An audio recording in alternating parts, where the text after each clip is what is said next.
Et maintenant, nous allons monter vers l'origine du puits. Hein? On va monter, c'est pas un chemin facile, mais pas trop compliqué aussi. On laisse à droite la piscine, je l'appelle la piscine, mais ça ne sert à se baigner, c'est seulement pour ramasser l'eau. Hein. Voilà, on descend, on ascend, on va monter, et puis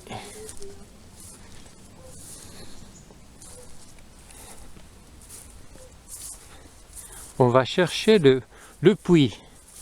Hein? C'est comme la piscine de Siloé.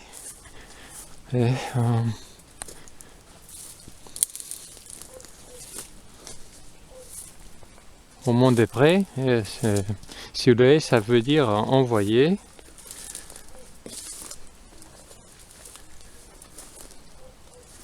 Il y a un chemin, un petit chemin, mais il n'est pas fréquenté par rien. Par personne, pardon. Et voilà, vous savez, vous voyez, il y a une petite fleuve, très petite.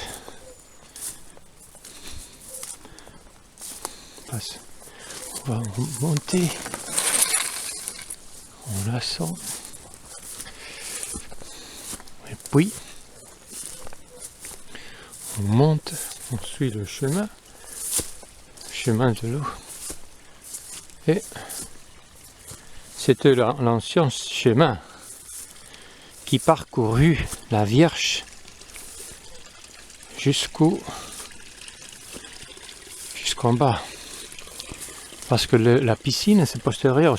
C'est un ordonnement de la Vierge Marie qui dit qu'il faut il faut faire quelque chose pour les pèlerins en bas, pour qu'ils ne montent pas. Et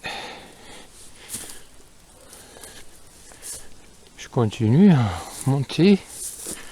Et puis, oui, c'est bien ici où se trouvent les trous, les dépôts, le puits original. Et vous verrez que ça monte.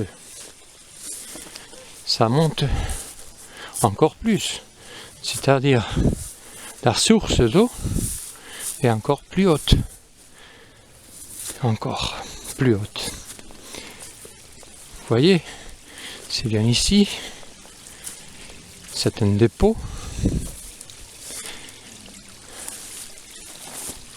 et voilà, ça vient d'ici, il y a deux fleuves, comme vous voyez. C'est la confluence de deux fleuves. Voici une fleuve, petite fleuve bien sûr, une autre fleuve, un peu grosse. Mais je dirais qu'il est composé par plusieurs de sources d'eau. Alors, c'est bien ici que j'ai baigné les rosières. Les dernières rosières, ici, in situ. Et pour protéger, c'est la maison. C'était une petite maison pour que personne ne puisse d'amener l'eau, parce que en avance, il y a eu des agressions, de ravages. Même on disait que on avait sougé l'eau, voilà, tout ça. On avait mis des animaux morts, voilà, c'est ça. Et puis, pour moi, je crois qu'il y a quelque chose d'important. C'est que ici, pour moi, c'est le lieu. Je ne sais pas, je ne suis pas sûr, bien sûr, hein, mais c'est le lieu où vont sortir les sauterelles qui vont venir du centre de la Terre. vous vous rappelez, l'ange de la 5e trompette. C'est un ange qui je vous le raconte maintenant, plus calmement. Mais vous voyez, le lieu c'est très très spécial. Mais c'est le lieu de la communication entre les ciels et la terre. D'ici vont sortir les sauterelles et ils vont attaquer, pas les fils de Dieu, ceux qui ont la marque du Dieu, ils seront attaqués, les sceaux du Dieu. Voilà. Ici on peut voir en bas, on peut voir la fontaine, la piscine et la maison tout au fond. Voilà.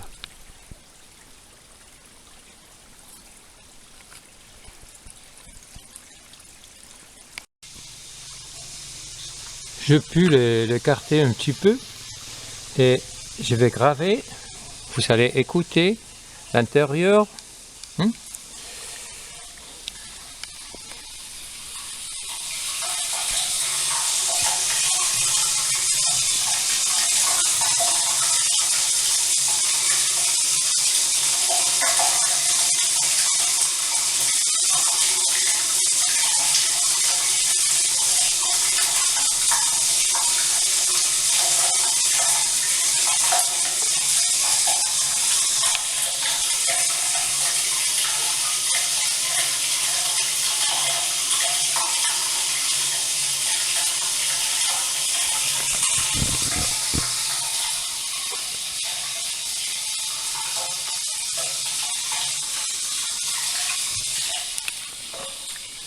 J'ai fini.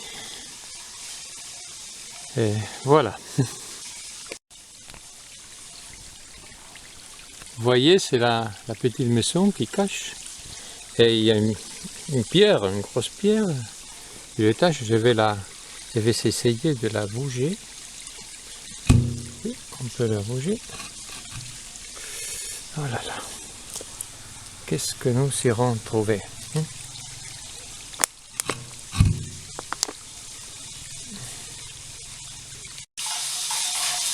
C'est bien ici où la Vierge Marie descend avant d'aller sauver à Félissa. Sauver Félissa. Et elle descend ici. On pourrait dire qu'elle descend aux enfers, au Séol. Elle revient pour aller sauver les vivants, ses fils vivants. Elles viennent pour tous ses fils, les morts et les vivants. Vous voulez voir, c'est l'eau. C'est de là où vous voyez le reflet avec le caméra et moi-même. Et ici, c'est le lieu par lequel descend la Vierge Marie. Attention, descend le puits. Il s'agit du puits de l'abîme, du puits de l'étoile qui tombe et qui a les clés de l'abîme. On les saura bientôt parce que s'il est bien ici l'abîme, le puits de l'abîme, c'est à partir d'ici où Umbe sera le protagoniste final de tout ce qui va se passer au monde, pour les vivants et pour les morts, parce que l'Apocalypse, c'est une rencontre des vivants avec les morts, pour la vie éternelle, pour tous, pour que tous vivent la vie éternelle. Voilà. Mais c'est bien ici que la Vierge Marie est descendue.